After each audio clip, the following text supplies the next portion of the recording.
കാലത്ത് കണ്ടുവരുന്ന ഒരു ലൈഫ് ത്രെറ്റനിങ് മെഡിക്കൽ എമർജൻസിയാണ് heat stroke. Body temperature 104°F മുകളിൽ അല്ലെങ്കിൽ 40°C മുകളിലേക്ക് പോകുമ്പോഴാണ് ഹീറ്റ് സ്ട്രോക്ക് ഉണ്ടാകുന്നത്. പെട്ടെന്ന് ട്രീറ്റ് ചെയ്തില്ലെങ്കിൽ മരണം വരെ സംഭവിച്ചേക്കാവുന്നതാണ്. 60 വയസ്സിന് മുകളിലുള്ളവരിലും 4 വയസ്സിന് താഴെയുള്ളവരിലും അത്ലറ്റ്സിലുമാണ് ഇത് സാധാരണയായി കണ്ടുവരുന്നത്. ഡയൂററ്റിക്സ്, ഫീനോതയാസൈൻസ് പോലുള്ള തെർമോ റെഗുലേഷനെ എഫക്ട് ചെയ്യുന്ന മെഡിസിൻസ് എടുക്കുന്നവരിലും ആൽക്കഹോൾ യൂസേഴ്സിലും ഇത് കണ്ടുവരുന്നു. തലവേദന, വോമിറ്റിംഗ്, എക്സ്പോഷർ സൈറ്റിലെ സ്കിന്നിൽ റെഡ്നെസ് ഉണ്ടാവുക, ചൊറിച്ചില്, നീര്, വേദന അനുഭവപ്പെടുക, ചൂട് അനുഭവപ്പെടുക, ബ്ലിസ്റ്റേഴ്സ് ഫോർമേഷൻ, ഇതൊക്കെയാണ് ഇതിന്റെ സിംറ്റംസ്.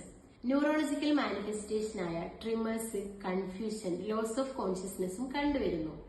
ഹീറ്റ് സ്ട്രോക്ക് വന്ന് കുഴഞ്ഞു വീണാൽ പേഷ്യന്റിനെ ഷെയ്ഡിലേക്ക് മാറ്റി കിടത്തുക, ടൈറ്റന്റെ ക്ലോത്ത്സ് ലൂസ് ചെയ്ത് കൊടുക്കുക, ഫേസിലേക്ക് കുറച്ച് വെള്ളം സ്പ്രിങ്കിൾ ചെയ്ത് കൊടുക്കുക.